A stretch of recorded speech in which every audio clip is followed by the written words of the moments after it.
Students, आज हम neutralisation and redox reactions के बारे में कुछ पढ़ेंगे। दो की रिडॉक्स रिएक्शंस टॉपिक थोड़ा सा बड़ा है, तो एक दो टॉपिक्स में ये एक दो वीडियोस में कंप्लीट हो जाएगा।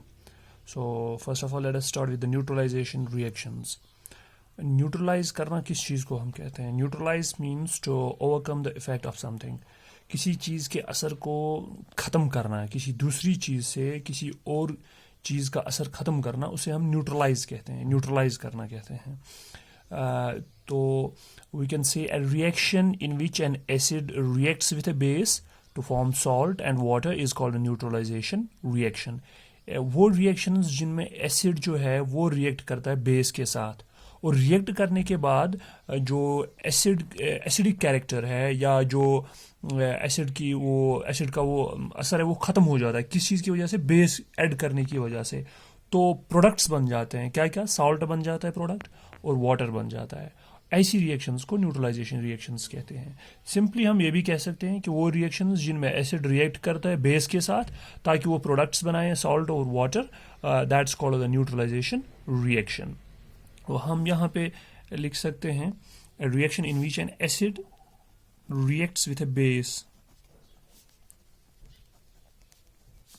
to form salt and water. Salt and water is called the neutralization reaction। हम इसकी रिप्रेजेंटेशन ऐसे भी जनरल लिख सकते हैं, acid plus base gives salt plus water। ये एक दूसरे के जो इनका असर होता है ना वो उसे ख़त्म कर देते हैं। तो जब आप देखते हैं कभी कोई कीड़ा ऐसा होता है जो आपको स्टिंग कर जाता है, तो डंक मारता है, तो उसमें एसिड होता है, चींटी होती है और some other insect.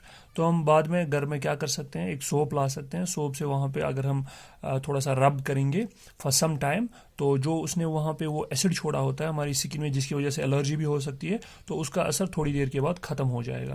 Because soap जो है वो बेस है, और अगर उसने हमें डंक मारा है कि कोई एसिडिक चीज़ अंदर हमारे स्किन में उसने छोड़ी है, तो वो थोड़ी देर के बाद आफ्टर 10 मिनट्स और 15 minutes that will get neutralised and you will not feel the pen.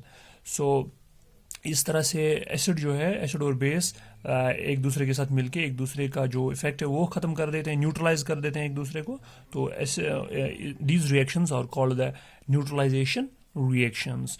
Now let's have an example। NaOH, sodium hydroxide, जो सभी को पता होगा, NaOH is sodium hydroxide, it is a base। When it reacts with HCl, hydrochloric acid, it gives salt, that is NaCl is the salt plus water, H2। जैसा कि हमने general reaction में यहाँ पे लिखा, acid plus base gives salt and water, acid plus base gives salt and water। NaCl is the sodium chloride and H2O is water। So ये आप lab में एक्सपेरिमेंट भी कर सकते हैं। अगर आप एक स्टैंड हम लाते हैं लैब में, और उस स्टैंड में एक ब्यूरेट को फिक्स कर देते हैं, उस यहाँ पे एक स्टॉप कॉक है यहाँ पे, तो नीचे से एक फ्लास्क, कॉनिकल फ्लास्क हम लाते हैं, और उस कॉनिकल फ्लास्क में we can take we can take NaOH and we can take HCl in the burette, और इस NaOH में हम एक इंडिकेटर ऐड करते हैं, दैट इज फिनोल्फ्थलीन। जब हम स्कूल पहुंचेंगे इंशाल्लाह that time we will perform such experiments in the lab. तो फिनोल्फ्थलीन से क्या होता है, NaOH जो है ये इट टर्न्स पिंक, ये पिंक कलर का बन जाता है। It was colourless, now it turns pink. तो अब हमें ये स्टॉप कॉक जो है वो उसमें से धीरे धीरे से we will go on adding HCl slowly. हम ऐड करेंगे HCl हम छोड़ देंगे तो वो इस कॉनिकल फ्लास्क में आ जाएगा, और कॉनिकल फ्लास्क को जो हम शेक करते रहेंगे, at some point of time, after some time, जो ये पिंक कलर है NaOH का, वो अब न्यूट्रलाइज हो जाएगा, अब वो फिर से कलरलेस हो जाएगा। It means all the NaOH has reacted with HCl now, so the complete neutralisation has taken place. ये NaOH जो बेस था इसकी न्यूट्रलाइजेशन हो गई HCl की वजह से। तो यहाँ पे ये आप लैब में भी कर सकते हैं। We can have some other examples also, like we have the reaction between sodium hydroxide and sulphuric acid. Sodium hydroxide and sulfuric acid, H2SO4, king of chemicals, it will give you Na2SO4, that is sodium sulfate plus water. Sodium sulfate देगा और water देगा. This is sodium sulfate. So this is the salt here which is formed, and this is water. This is base, again sodium hydroxide and sulfuric acid. This is the acid, sulfuric acid. So the base and acid, they react with each other and they form salt and water. So they neutralize each other. Now another example, like potassium hydroxide, KOH plus HCl. This time let's take HCl, hydrochloric acid. It will give potassium chloride, KCl plus water. This is potassium hydroxide this time. It is also a base. Now it reacts with hydrochloric acid, and this time it will form potassium chloride, KCl, and water. So there are lots of examples, like another example I would like to give here, that is NaOH, sodium hydroxide plus, this is an organic acid, CH3COOH, which is also called as acetic acid. It will give CH3COONA plus H2O. CH3COONA is the sodium acetate salt. So salt and water is formed here also. This is the base and this is acid. Base and acid, they react with each other to form salt and water. So neutralization reactions, they are those reactions in which acid is neutralized by the base to form salt and water. Then you can go on adding these reactions. So it was all about the neutralization reactions. Now let us study something about the oxidation and reduction reactions, which are also called as the redox reactions. Let's have an introduction of the redox reactions also. Redox reactions. Once again, here I would like to add in this neutralization reactions, in your next unit, that again you have to study about the neutralization reactions, and there it will be a bit deeper concept, because there you will come to know that neutralization reactions are not only the reactions in which the acid reacts with the base to form the salt and water. This not only this definition, but the definition can change, because here the reaction also takes place between अगर हम इस तरह से कहेंगे कि ये neutralisation reactions वो reactions होती हैं जहाँ पे हाइड्रोक्साइड आयन रिएक्ट करता है with H positive ion. OH negative ion reacts with H positive ion to form water. So we can give the definition also, this definition also, but in your next unit. So you can wait for that. Now let's have an introduction of the redox reactions. Redox reaction जो है, it is the combination of reduction and oxidation. So it is the combination of redox. होता क्या है? It is the combination of oxidation and reduction. Combination of oxidation and reduction. तो कुछ reactions होती हैं जिनमें ऑक्सीडेशन हो जाती है और साथ साथ रिडक्शन भी हो जाती है, तो उन्हें हम रिडॉक्स रिएक्शंस कहते हैं. अब इसके लिए आपको समझना पड़ेगा कि ऑक्सीडेशन क्या होता है, रिडक्शन क्या होती है. तो there are different definitions of the oxidation and reduction in terms of gain और लॉस ऑफ ऑक्सीजन और हाइड्रोजन, और in terms of the electronic concept also that we shall study later on. So first of all, let us understand the oxidation and reduction in terms of the gain and loss of oxygen and hydrogen. So first of all हम देखेंगे कि oxidation क्या होता है. Oxidation जो है, it is that process, ये एक ऐसी process है जिसमें आपको दो चीज़ें याद रखनी हैं. It is that process in which gain of oxygen takes place, या addition of oxygen, gain of oxygen, of addition of oxygen भी लिख सकते हैं, और loss of hydrogen. दो बातें याद रखनी हैं. Loss of hydrogen in terms of electronic concept वो हम later on पढ़ेंगे. तो ऑक्सीडेशन जो है, इन शॉर्ट आपको याद रखना है कि oxidation is the gain of oxygen या एडिशन ऑफ ऑक्सीजन भी आप कह सकते हैं. एक ऐसी प्रोसेस जिसमें ऑक्सीजन ऐड हो जाए तो हम उसे ऑक्सीडेशन कह सकते हैं, और एक ऐसी प्रोसेस जिसमें हाइड्रोजन लॉस हो जाए, हाइड्रोजन बाहर निकले या हाइड्रोजन लॉस हो जाए, तो उसे भी हम ऑक्सीडेशन कहते हैं। अब रिडक्शन, रिडक्शन अब यहाँ पे ऑब्वियसली कि रिडक्शन जो है that must be the opposite of oxidation, वो इसका अपोजिट होगी। तो रिडक्शन हम उस प्रोसेस को कहेंगे विच इन्वॉल्व्स, जिसमें यही दो बातें, अब हम इसका अपोजिट लिखेंगे, जिसमें यहाँ पे हमने लिखा था पहले गेन ऑफ ऑक्सीजन हो जाए, तो यहाँ पे क्या होगा, यहाँ पे लॉस ऑफ ऑक्सीजन हो जाएगा, लॉस ऑफ ऑक्सीजन इसका अपोजिट। तो रिडक्शन में क्या हो जाएगा, लॉस ऑफ ऑक्सीजन। ऑक्सीडेशन में क्या होता था, गेन ऑफ ऑक्सीजन, रिडक्शन में लॉस ऑफ ऑक्सीजन। तो सेकंड पॉइंट, ऑक्सीडेशन में क्या होता था, second point loss of hydrogen, यानी कि अगर लॉस ऑफ हाइड्रोजन ही हो जाए उसे भी हम ऑक्सीडेशन कहते हैं। यहाँ पे क्या होगा फिर reduction, it must be the opposite, so it will be the gain of hydrogen or addition of hydrogen, addition of hydrogen।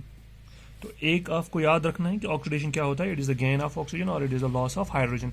Then reduction आपको इसका अपोजिट लेना है। तो reduction definitely now it means the loss of those processes which involve the loss of oxygen और addition of hydrogen, they are called the reduction reactions. Now हम इसके बारे में थोड़ा सा कंसेप्ट दूंगा मैं, that is actually an experiment. अगर हम एक let's take a glass tube, एक लॉन्ग ग्लास ट्यूब लेते हैं हम इस तरह से, ये हम इंशाल्लाह लेबोरेटरी में करेंगे ये एक्सपेरिमेंट, और इसको दोनों तरफ से हम कॉक्स फिट करते हैं, कॉक्स, लेकिन यहाँ पे थोड़ा सा इनलेट हम रखेंगे और यहाँ पर भी एक कॉक है, यहाँ पे आउटलेट रखेंगे, we can seal these two ends. और बीच में हम क्या करेंगे, बीच में हम इसके हम रखेंगे हम कॉपर जो है, कॉपर एलिमेंट, तो कॉपर पाउडर हम रखेंगे इस ट्यूब में। And now here we can place the copper powder, ये कॉपर पाउडर है यहाँ पे, और यहाँ पर हम एक बर्नर लाएंगे या स्प्रिट लैंप लाएंगे and we will heat it. तो इसको अब हीट करना पड़ेगा और यहाँ से हम इनलेट में से एयर, यहाँ से इसको let's let the air pass through this inlet, इस इनलेट से पार हो जाएगा एयर। तो अभी क्या हो जाएगा अंदर, जो ये it's observe that the reddish brown copper, जो ये रेडिश ब्राउन कॉपर होता है, कॉपर जो है this is reddish brown, reddish brown. जब हम इसको हीट करते हैं, यहाँ से एयर हम पास करते हैं, इसको क्या हो, ये चेंज इनटू ब्लैक सब्सटेंस, ये ब्लैक सब्सटेंस में चेंज हो जाता है यहाँ पे अंदर, which is found to be copper two oxide. So the reaction takes place like this, this is copper जो हमने यहाँ पे ले लिया, कॉपर Cu। जब हम एयर पास करते हैं, so let the oxygen react with the copper, तो ऑक्सीजन जब कॉपर के साथ रिएक्ट करता है, ये क्या बनाता है, CuO बनाता है। This is the black powder. Now this reddish brown copper, ये जो रेडिश ब्राउन कॉपर था, reddish brown copper, it turns into black, it turns into black solid now here. So what happened, and this is also called as a copper second, yeah, copper 2 oxide, copper 2 oxide. What does this 2 indicate? Copper 2 oxide. What does this indicate, this 2? This indicates that the copper in this compound, it has +2 charge. So it indicates the charge on the copper. It's also called as the copper 2 oxide here, CuO, which is formed as a black substance inside. What happened actually in this reaction? इसमें हुआ क्या? The copper, ये जो copper है, copper यहाँ से air अंदर आ गया, तो ये ऑक्सीजन के साथ इसने react किया. When it reacts with the oxygen, it forms the black copper oxide inside. तो अंदर वहाँ पे क्या बना, ब्लैक कॉपर ऑक्साइड बन गया, कॉपर सेकंड ऑक्साइड बन गया। इसका मतलब है कि जो कॉपर है वो ऑक्सीडाइज हो गया, बिकॉज इसको ऑक्सीजन जो है वो ऐड हो गया कॉपर के साथ ऑक्सीजन ऐड होने के बाद कॉपर ऑक्साइड बन गया. So copper has been oxidized. तो कॉपर जो है ये ऑक्सीडाइज हो गया. So this is also called as oxidation of the copper, क्योंकि इसको ऑक्सीजन ऐड हो गया. ऊपर हमने अभी लिखा था कि ऑक्सीडेशन जो है that is the gain of oxygen. यहाँ पे गेन ऑफ ऑक्सीजन हो गया कॉपर को, और कॉपर को ऐड हो गया ऑक्सीजन, एडिशन ऑफ ऑक्सीजन हो गया, तो ऑक्सीडेशन हो गई कॉपर की यहाँ पे. तो अब अगर हम सेम ट्यूब, यही ट्यूब अब रखेंगे, इसी ट्यूब में कंटिन्यू करेंगे, हम ये हीट कंटिन्यू करेंगे. So what happens now, this time don't let the air to pass through this inlet. इस टाइम अब हम एयर जो है, ऑक्सीजन जो है, उसको पास नहीं होने देंगे अंदर. अब क्या, इस टाइम हम सेकेंड टाइम हाइड्रोजन को पास करेंगे यहाँ से. सेकेंड टाइम हम हाइड्रोजन को यहाँ से पास करेंगे. तो जब हम हाइड्रोजन को यहाँ से पास करेंगे, what happens, another reaction will take place inside. तो दूसरी रिएक्शन हो जाएगी. क्या, अंदर ऑलरेडी हमें कॉपर ऑक्साइड बना था पहली रिएक्शन में, ये कॉपर ऑक्साइड. अब जब हमने हाइड्रोजन पास किया, अब कॉपर ऑक्साइड हाइड्रोजन के साथ रिएक्ट करेगा. तो हाइड्रोजन के साथ रिएक्ट करने से क्या हो जाएगा, एडिशन ऑफ हाइड्रोजन हो जाएगी कॉपर ऑक्साइड को. तो वहाँ से ऑक्सीजन जो है वो बाहर निकलेगा. तो कॉपर जो है, कॉपर की जब it means now this time the reduction of copper takes place, क्योंकि वहाँ से ऑक्सीजन जो है, ये ऑलरेडी कॉपर ऑक्साइड था, अब यहाँ पे रिडक्शन हो जाएगी. रिएक्शन हम पहले लिखेंगे. now this time we have already copper oxide, this copper oxide. now we will let the hydrogen to pass through this glass tube, H2 gas. this time it will give copper.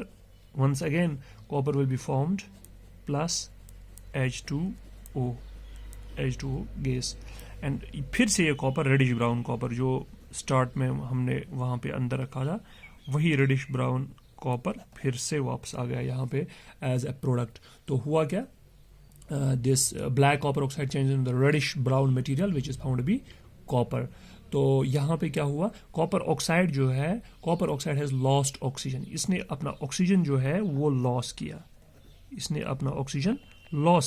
Copper oxide has lost the oxygen, whereas, लेकिन hydrogen को क्या हुआ, hydrogen को यही oxygen जो copper oxide ने loss किया, ये ऐड हो गया हाइड्रोजन के साथ. तो इसने वाटर बनाया H2O. ये वाला ऑक्सीजन लॉस होके, यहाँ पे कॉपर ऑक्साइड से ऑक्सीजन लॉस होके ऐड हो गया हाइड्रोजन के साथ. तो हाइड्रोजन को ऑक्सीजन ऐड हो गया. जब हाइड्रोजन के साथ ऑक्सीजन, ये वाला ऑक्सीजन ऐड हो गया, तो इसने वाटर बना लिया. लेकिन कॉपर को ऑक्सीजन क्या हुआ, लॉस हो गया. तो आप देखिए पहले कॉपर ऑक्साइड को हुआ क्या, लॉस ऑफ ऑक्सीजन. अभी हमने ऊपर लिखा कि loss of oxygen is reduction. ऊपर हमने लिखा loss of oxygen is reduction. तो कॉपर ऑक्साइड की क्या हो गई, रिडक्शन हो गई. जब कॉपर ऑक्साइड की रिडक्शन हो गई, लेकिन हाइड्रोजन को क्या हो गया, इसको यही ऑक्सीजन इस पे ऐड हो गया. तो addition of oxygen is oxidation. तो हाइड्रोजन की ऑक्सीडेशन हो गई और इसने क्या बनाया, इसने वाटर बनाया. तो हम ऐसे भी लिख सकते हैं, जो हाइड्रोजन है इसने वाटर यहाँ पे बनाया, ऑक्सीजन ऐड होके, तो इसकी ऑक्सीडेशन हो गई, ऑक्सीडेशन. लेकिन कॉपर ऑक्साइड को क्या हो गया, ये यहाँ पे it was reduced to copper, तो इसकी रिडक्शन हो गई क्योंकि ऑक्सीजन यहाँ से लॉस हो गया. तो एक ही रिएक्शन में ऑक्सीडेशन भी हो गई और रिडक्शन भी हो गई, क्योंकि अगर तो it means the oxidation and reduction take place simultaneously in a single reaction. तो जब एक रिएक्शन में ऑक्सीडेशन भी हो जाएगी, रिडक्शन भी हो जाएगी, that reaction is called redox reaction. क्योंकि इस रिएक्शन में जब कोई कंपाउंड ऑक्सीजन लूज करता है, तो उस ऑक्सीजन को वहां से और एक जो हमारे पास सब्सटेंस हो जाता है वहां पे ऐड हो जाता है. तो जहां से लूज हो गया वहां से रिडक्शन हो गई, जहां पे ऐड हो गया, जो इसको गेन करने के लिए वहां पे ऐड होने के लिए वहां पे दूसरा सब्सटेंस है, तो वहां पे ऑक्सीडेशन हो गई. तो oxidation and reduction take place simultaneously. So if one substance loses hydrogen, there must be another substance which gains hydrogen. So इसी तरह से अगर if one substance loses oxygen, there must be another substance which gains oxygen. तो दोनों चीज हो जाते हैं एक ही रिएक्शन में. Oxidation and reduction, they always go side by side simultaneously. So we call such reactions as redox reactions. And in this redox reactions, जो हमने short यहाँ पे लिखा short form में redox, अब red जो है already red, this means redox and this means reduction. Already means reduction, short form of reduction, and OX means short form of oxidation. So jointly हम इसे कहेंगे redox reaction. This was the introduction of the redox reactions. Hopefully next video में हम और reactions ऐसी देखेंगे जहाँ पे हमें पता चलेगा कि reduction और oxidation कैसे हो जाती है, और oxidizing agents क्या होते हैं, reducing agents क्या होते हैं, and also in terms of the electronic concept oxidation and reduction क्या होता है. Thanks for watching. Have a nice day.